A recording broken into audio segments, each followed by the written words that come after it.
Hey, what's up, YouTube gun people? We're under severe attack, as you know. So a lot of you have been fighting pretty good. So keep up the fight. Seems like we're starting to turn the tide a little bit. I know that in Massachusetts, the governor's complete whack job gun bill has lost its way, so to speak. It's not found a place where it's going to be debated, so it's functionally in limbo. This is very good news. This is where bills go to die. I understand President Obama's bill is suffering sort of a similar fate. There is strong opposition to it. And I just want to say, it sounds like your good work is effective, but this is not the time to become complacent and think you've won. You haven't won anything. You got to keep up the fight. Okay? This has been going on too long.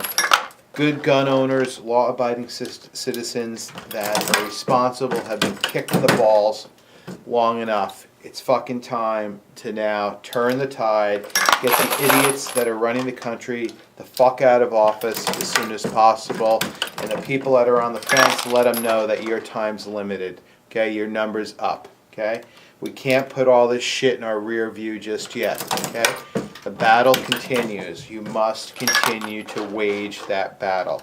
Now, when I say battle, I mean through peaceful, civil means. Okay, letter writing, going to rallies, supporting gun rights, supporting the shooting sport, supporting the NRA, your local agencies that are pro-gun rights. All that's what I'm talking about. I'm not talking about any whack job bullshit. Okay, well, you know, whack job bullshit. Hopefully, will never ever happen. Okay, we're not about that. As a responsible owner, be a responsible owner. Okay. Set the example. Let everybody know what it means to be a responsible gun owner. You're gonna keep your guns and stored properly. You're gonna carry properly. You're gonna obey the absolute letter of the law. No stupidness. We do not need stupidness at all. There can be no stupidness. Please. Now, let me tell you something else. This is very, very important.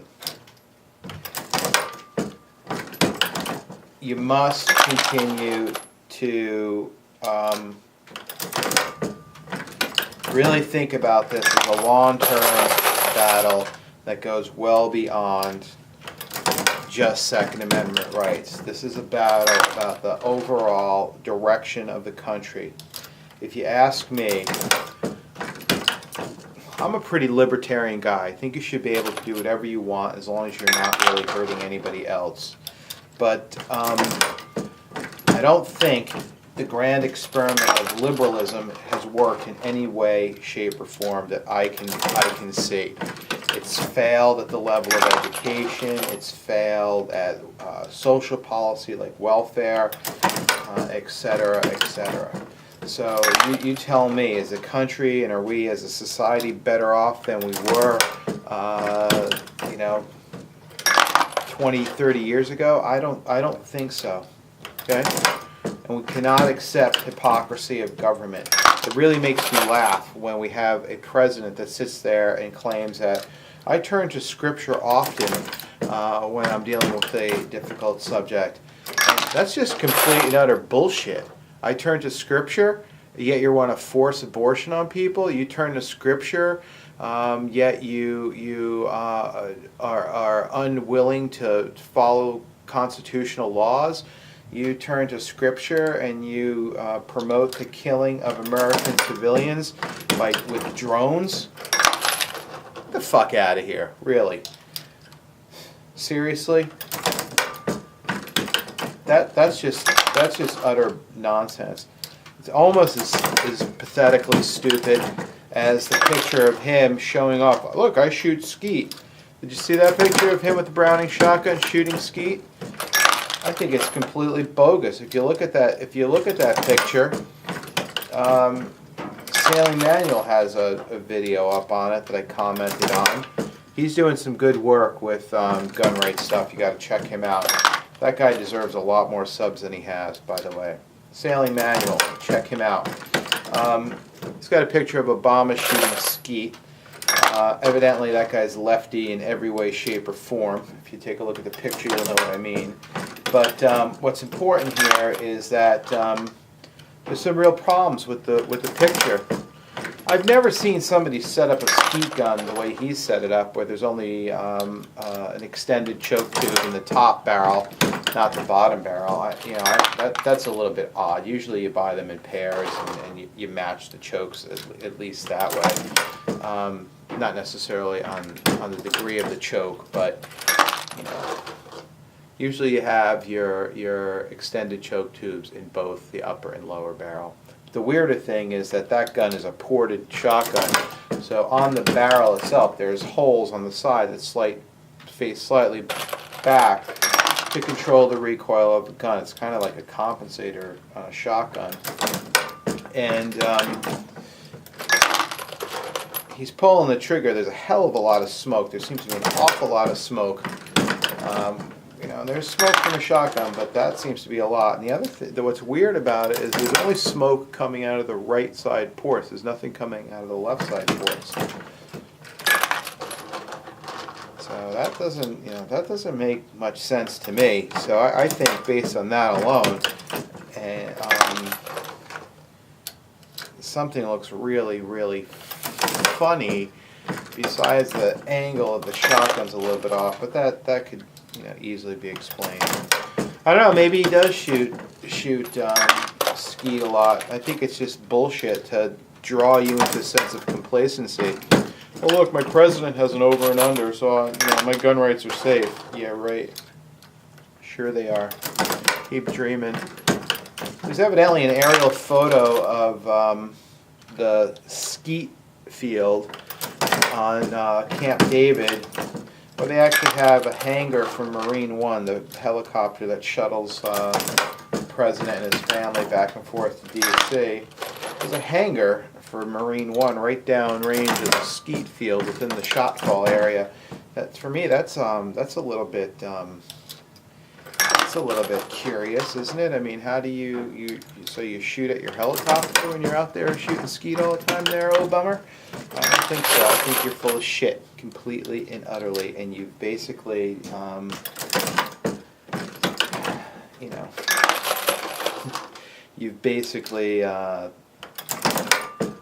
see, it's what I was saying. This is what he's done. If you only talk to people that agree with you, you are doomed to failure. Doomed.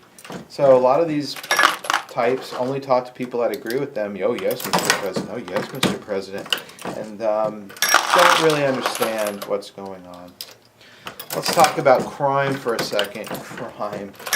How many people like crime? Nobody likes crime unless you're a criminal. Okay? Now, here's the issue about crime. You need to get at the root causes of it. You don't punish law-abiding people because there's criminals. Okay? What the fuck's wrong with these people? That's a failure of government. It's a typical failure of government. It's one of my favorite sayings, the failure of government. It's so unbelievable.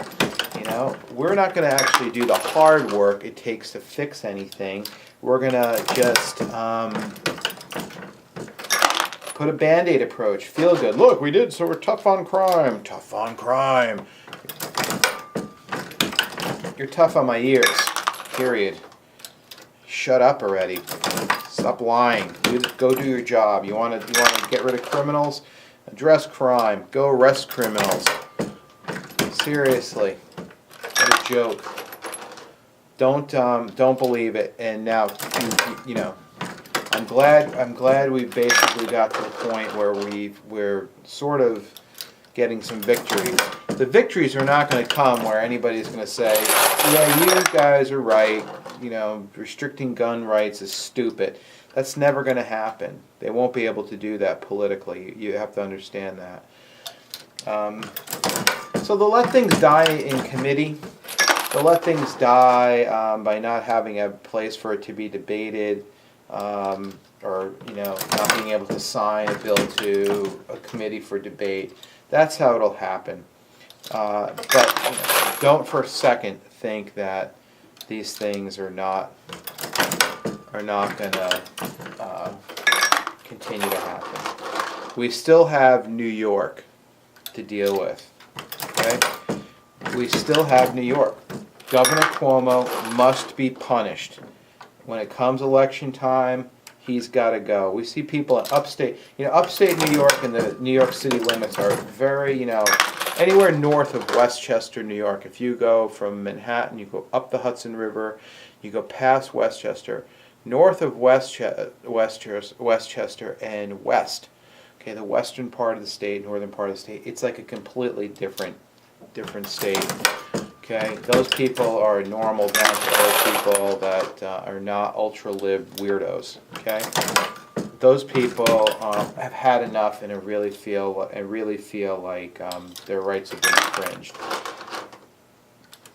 They need to get out and vote and get Cuomo out of there. They need to put him under a microscope so he can't fart without somebody knowing about it. And if he does it illegally, use that against him. It's time to put these people under scrutiny. Now, in terms of additional political moves, I think we should be not only marching on state houses. Our march for February 8th here in Massachusetts was canceled because actually right now, as of yesterday and into today, we're having a pretty major blizzard. So it'll be rescheduled. We'll have it. It's been going on everywhere else. It will go on here. But I think we should be marching on media outlets. I think the gun community should be marching on media outlets. That we demand that news be portrayed, even beyond gun rights. I think it's time to take back the country, even at the level of the talking heads on the news channels. It's time that we have fair, unbiased reporting. Okay? No more bullshit. No more bullshit, no more lies sprayed on the public to go ahead and manipulate us into an agenda. The spin has become the news, okay? Rather than the news being a source for spin. Had enough now, okay? This is a fight that's got to be waged on multiple fronts in a logical, civil manner. It really does. We can't sit there. You don't want to spray case lube in your press. It won't hurt it, it'll make a mess. We can't have any more nonsense going around or going on with media outlets like Fox News completely ignoring a couple thousand people showing up at the State House in Massachusetts to protest gun rights, and you have a handful of whack jobs that want to repeal the Second Amendment. Can you imagine that there's any sane person on the planet who would want to, in the United States, I don't give a fuck about the rest of the panel, I only care about the United States, would want to repeal the Second Amendment? Are you fucking daft? Really? Fucking idiots. Repeal the Second Amendment. Oh, they repealed Prohibition. Prohibition wasn't in the Bill of Rights, dumbass. By the way, isn't Prohibition the classic example of why you shouldn't be fucking with gun rights? Didn't work, did it? Leave it alone. Leave us alone. Go after the criminals. And by the way, if you're a gun owner and you're acting irresponsibly, you leave your gun in your fucking car and your car gets broken into and stolen, you're part of the problem, idiot. Okay?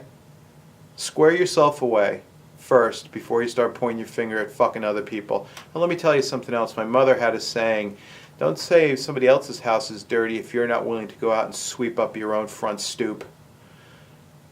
get your own business in order, and go out and do what you're supposed to be doing. No fucking freebies.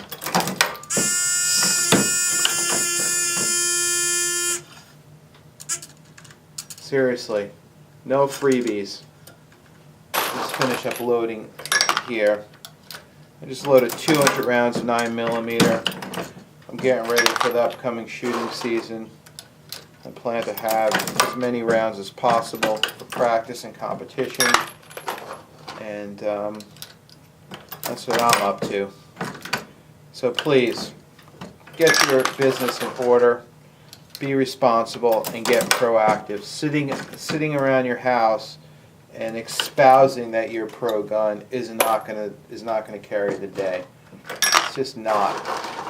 But being a proactive gun owner that sets an example for everybody about what gun ownership actually is perhaps the most powerful thing you can be. I just reloaded 200 rounds of love. I'm a peaceful guy, actually, believe it or not. Yeah, okay, it's a little bit funny, but for the most part I am. And this is a sport I love. It's something I do. I'm a law-abiding, tax-paying citizen. My family came here from Italy long ago. They became U.S. citizens the old-fashioned hard way. My grandfather could barely speak English. He forbid Italian to be spoken in the house. He was pretty old when World War II broke out. He used to go down to the Army recruiting station every day and try to sign up. The guys there finally gave him a job in the recruiting station as a volunteer to help with the recruiting, because he was basically driving him nuts, because he just insisted that I want to join the Army. And they told him, you're too old. And so they eventually gave him a job. My father, all of his brothers, four boys. My father's family had 5 kids, all went into the Army. Same on my mother's side. Okay, everybody in the family served their country in World War II, in Vietnam, etc. Whenever they needed to. Always been good people. And you want to come down on us? You want to come down on me? You want to treat me like a criminal? I don't think it's going to happen.